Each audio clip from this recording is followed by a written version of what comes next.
Thank you, thank you, thank you. It's a great honor to be standing here because I've been watching this organization grow over the last few years, and there's been a handful of speakers that have stood here before that inspired me.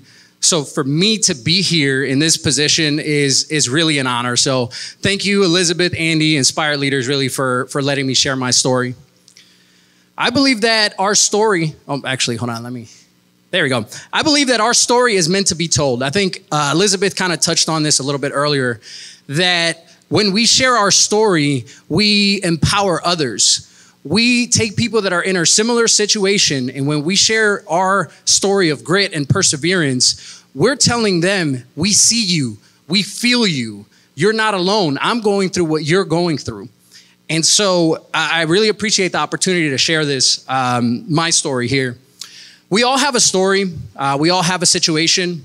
And so as I tell the story of my upbringing, kind of what got me to where I am now, I want you guys to compare it to your story and a situation that maybe you're in. And you'll see that a lot of it is really similar. We're all put in a situation. We all start somewhere, but it's really our choice whether we want to stay in that situation, whether we want to grow.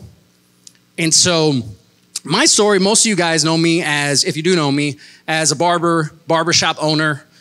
Ever since I can remember, I've loved everything about the barbershop. That's really how I started. I remember being 10 years old, going to the barbershop. I lived in Chicago. If you guys are familiar with Chicago, up there's a barbershop literally on every corner. And that's just what you do. You go to the barbershop. And I remember being there and just loving everything about it, the smells, the interactions. Most of all, I love getting a haircut. I still love getting a haircut to this day. I love how it makes me feel. And as a barber, you get to give that to people. You get to do that on a daily basis, and it never gets old. And so for me, barbering, being a barbershop owner, that's what's really allowed me to make the most impact and have the most influence as far as what I've done so far. But that's not really the story that I want to share with you guys. I want to share with you guys the story of my upbringing, all the different challenges that I faced getting to where I am now. So for me, I call it, I had the trifecta. So I'm an immigrant. I was brought to the United States when I was 8 years old. I wasn't of my choice. And so that led to me having to deal with things that were out of my control.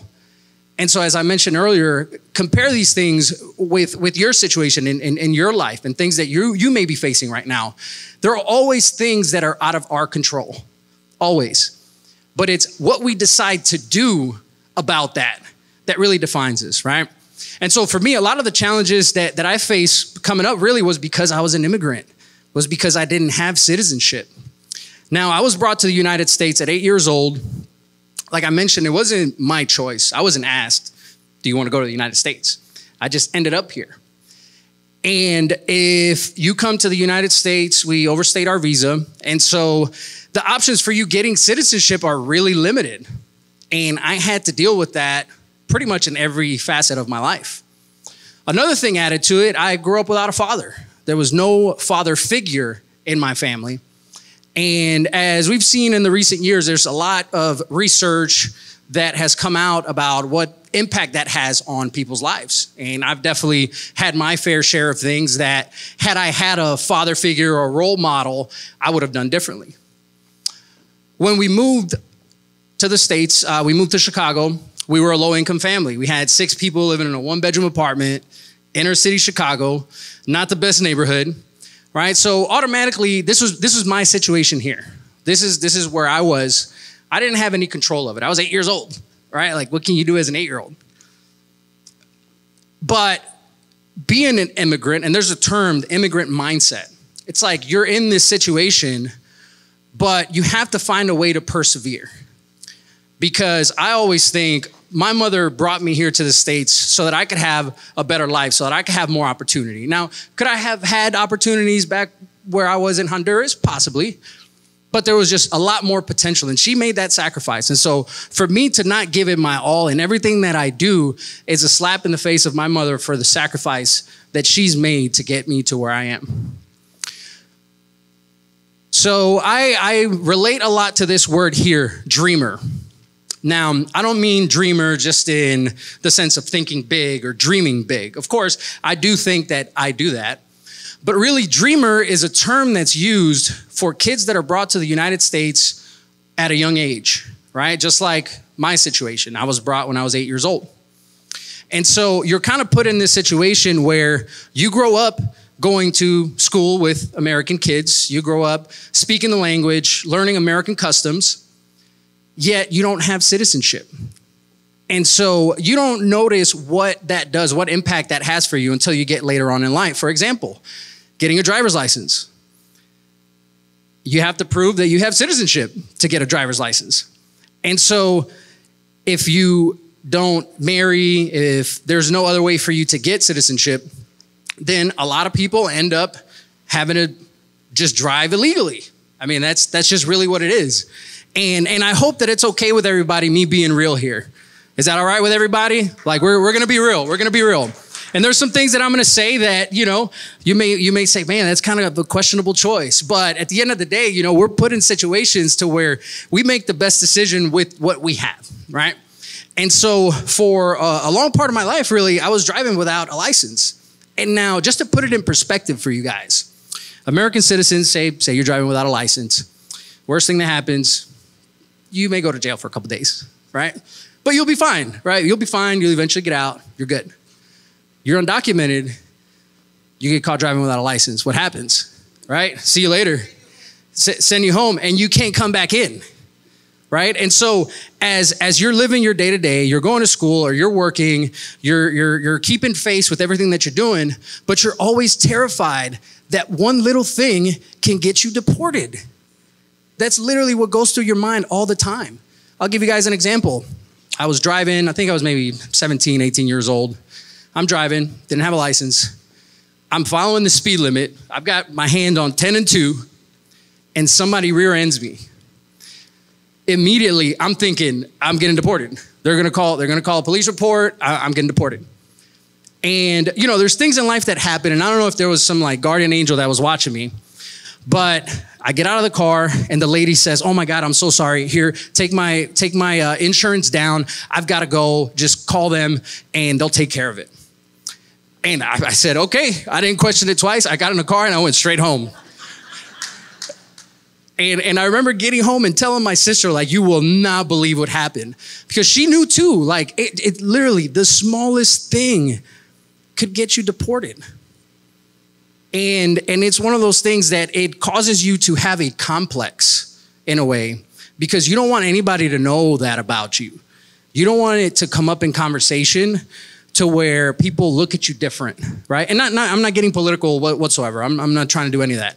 But you do end up being scared to do things. You get scared to put yourself out there because you don't want to draw too much attention. You don't want people questioning certain things. You don't want people asking too many questions.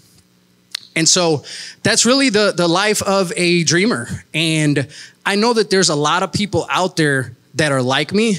You may never know that that's their situation, because they may never share that with you. But I feel like I've lived that, and I'm in a position now to where I want people to know, like, hey, I relate. I know that feeling. I know that feeling of being scared, right?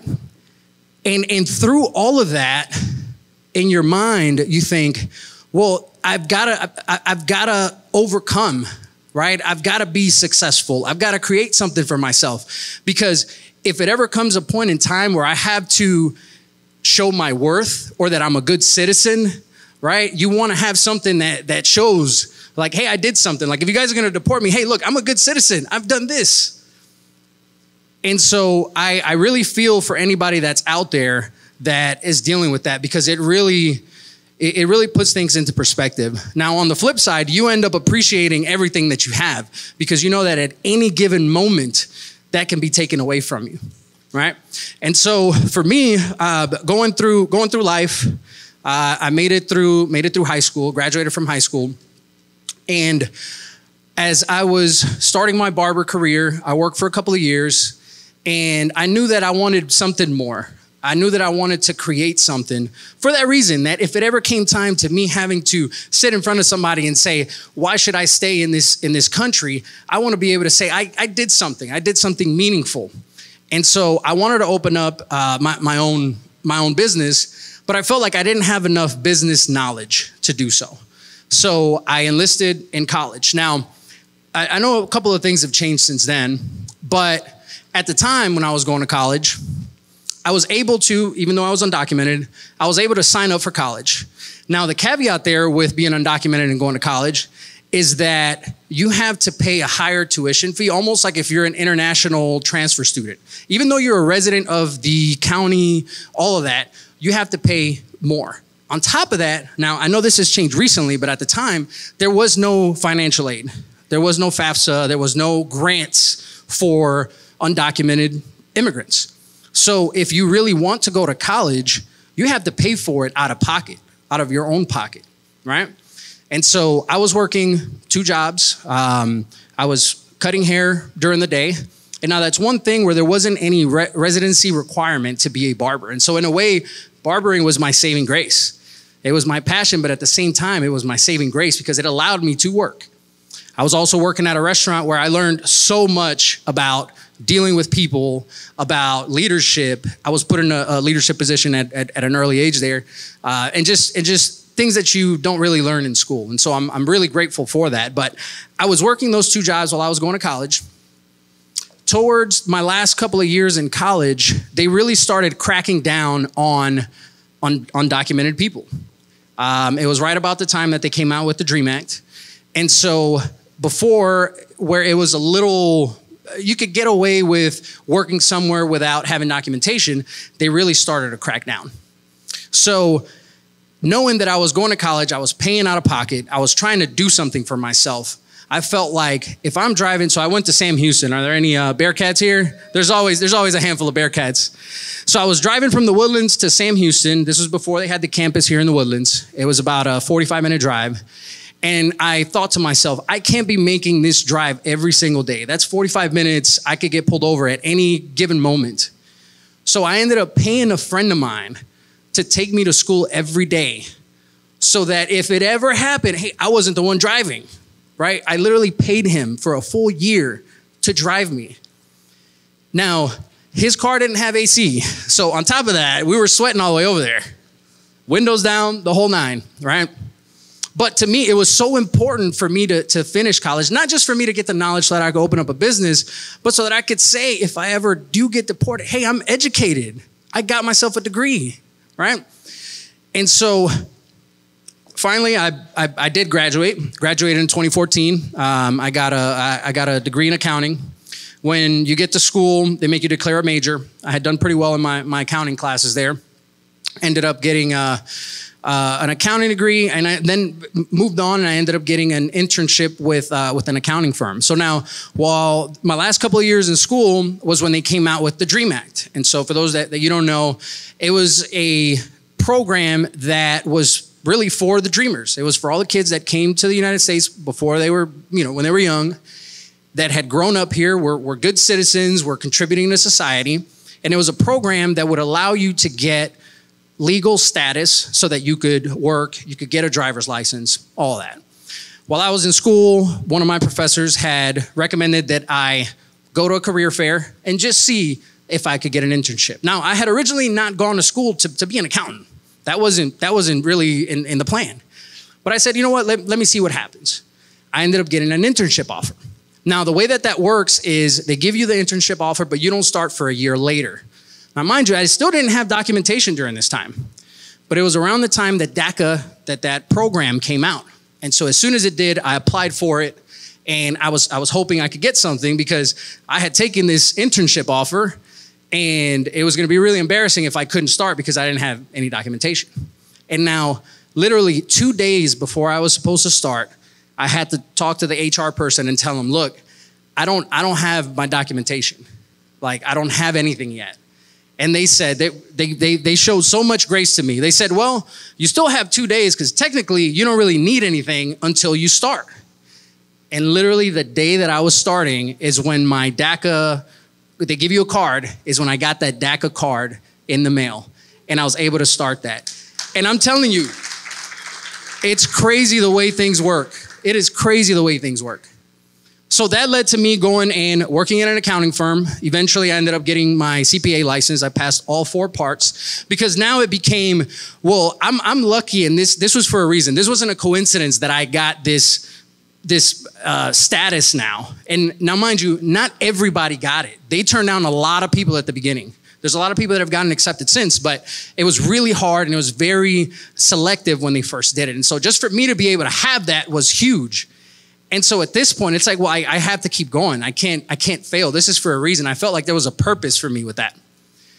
So I ended up going and working in an accounting firm, worked there for many years. And I learned a lot that I now am able to incorporate into my businesses.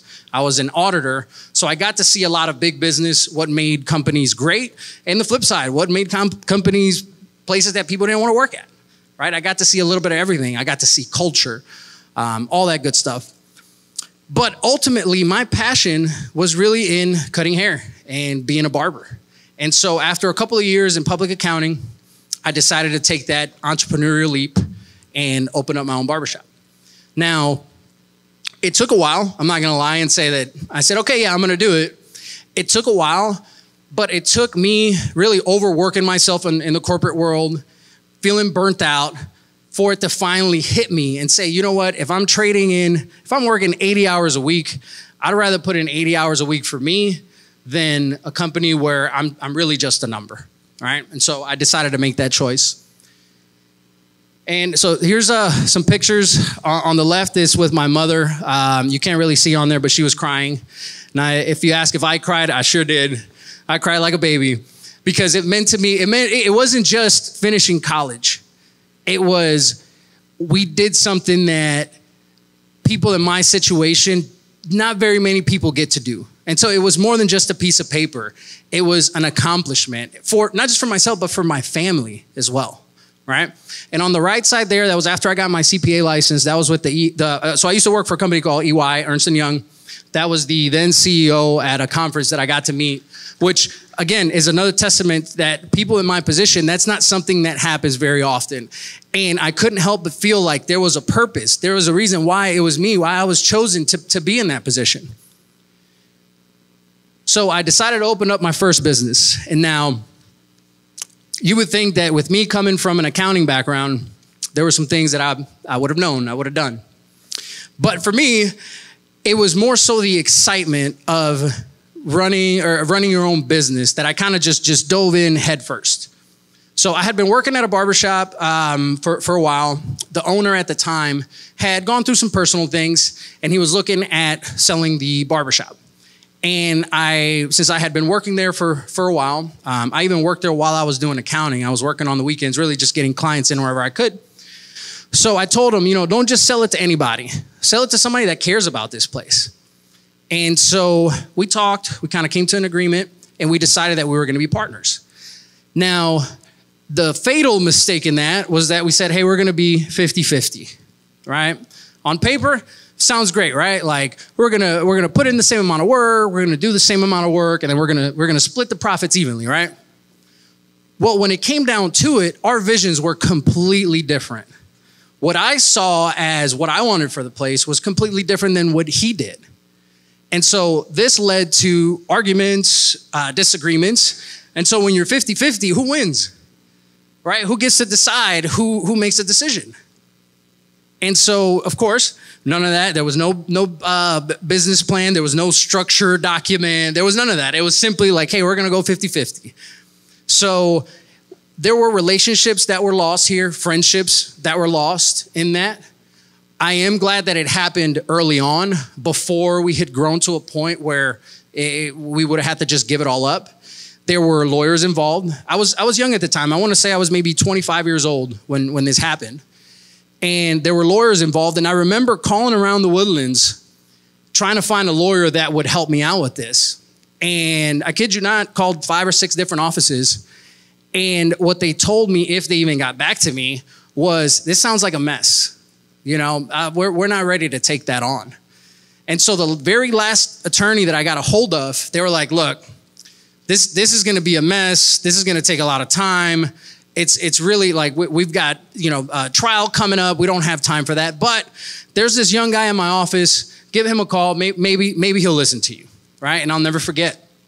I call him up, gave him my story, and I don't know what it is that he saw in me, but he was like, you know what? Come and meet with me. We'll figure this out. And to this day, almost 9-10 years later, he's still my attorney. And I use him for any deal that I use. I go straight to him. And I don't know. I really don't know what he saw in me, because I look back and I'm like, yeah, it did sound like a mess. They asked me, well, do you have any paperwork stating what's going to happen with this and that? And it's like, we don't. We just said we're going to be 50-50, right? And so those are things that I learned, and I'm glad that I learned them early on, because I feel like you go through life really preparing you for the next step. And everything that's happened to me has led me to the next step and made me a better person. And so where we are now, there's supposed to be a graphic here that says our why. So now I know what my purpose is. When I was younger, I knew I wanted to open up a barbershop, but I didn't really know why. I just thought, hey, I cut hair. That's just kind of what you do. But now I know that for me, my talent is in not just cutting hair, but building relationships with people, building a connection. And I felt like after everything that I had gone through to that point, that was my calling. That was my purpose, for me to be able to share that with the world. Not just share my passion for cutting hair and making people feel good, but bringing people together, building a community, building a legacy on top of that. So if I haven't mentioned it before, so our businesses are all Galindos, and that's on purpose, because we wanted to build a legacy for our family, for our kids and our kids' kids, to be able to say, hey, that's the family business there. I remember when I was younger, I used to be so jealous of people that had a family business, that would say, oh yeah, I'm going to one day take over the family business. I used to be so jealous of that because I didn't have that. And so anything that we do now is based on that, is based on leaving a legacy. Because like I mentioned earlier, people in my position, it's not common for that to happen, right? And so I want to try to leave a mark. And so back to what I was saying at the beginning, is that we're all put in a situation. We all have something going on, but really it starts with us and what we decide to do. We all have a choice whether we want to stay in that situation, or do we want better? Do we want more? And for me, it wasn't, I'm blessed to have the people that were in my life, those guardian angels that popped up at the most opportune time to get me to where I am now. And so I dedicate the majority of my time now pouring back into people, pouring back into my team, pouring back into my community, because I want people to see that there's other people like them that care, that want to make this world a better place, that want to give back. And I did this speech, and I mentioned a little bit, earlier this week, and the amount of people that reached out to me that said, man, I've been there. I feel it. I know what you're talking about. There were so many people that reached out to me. And to me, that's really the whole purpose of this, is to let people know that I'm just like them. And now for you guys, if there's a situation that you're in, like I mentioned, compare it to this. What choice are you going to make in that situation? Do you want to stay in that situation, or do you want more? Do you want better? And I think a lot of us here can relate with facing that crossroad of, do I want to stay here or not? At what point do you say, okay, I need more? Elizabeth, you decided, I want more, right? I want my business, and you got there. And so we all face that. And so I feel like everything that I went through in my life has really led me to be where I am now. And so these are some pictures here of our team. Really, it means a lot to me to be able to give back to the community, because it's really where we live, right? And it's really up to us to make the area that we're living in, the area that we're raising our kids, all that good stuff, better. And it's up to us, because if no one else is going to do it but us. Some more pictures. We have a soccer team that we sponsor. We do a lot of team events. We're all about supporting local businesses as well. Organizations just like Inspired Leaders. I think it's awesome getting like-minded people together because you get that inspiration. You get people around you that have goals, that are trying to do things. And so I always like to end with a cool quote. Success is not the absence of failure. It's persistence through failure. And so if there's anything that I leave behind with you guys is really that anything that you guys want to do, you can do it. And it really starts with you convincing yourself that you can do it. Doesn't matter what obstacle is in your way. It doesn't matter what's happened to you, what situation you're in. As long as you decide, I can beat this, I can make it through, I can overcome, then you will. And so I'll end with that note. Once again, thank y'all for having me. And I hope y'all get some great inspiration here for the weekend. Thank y'all.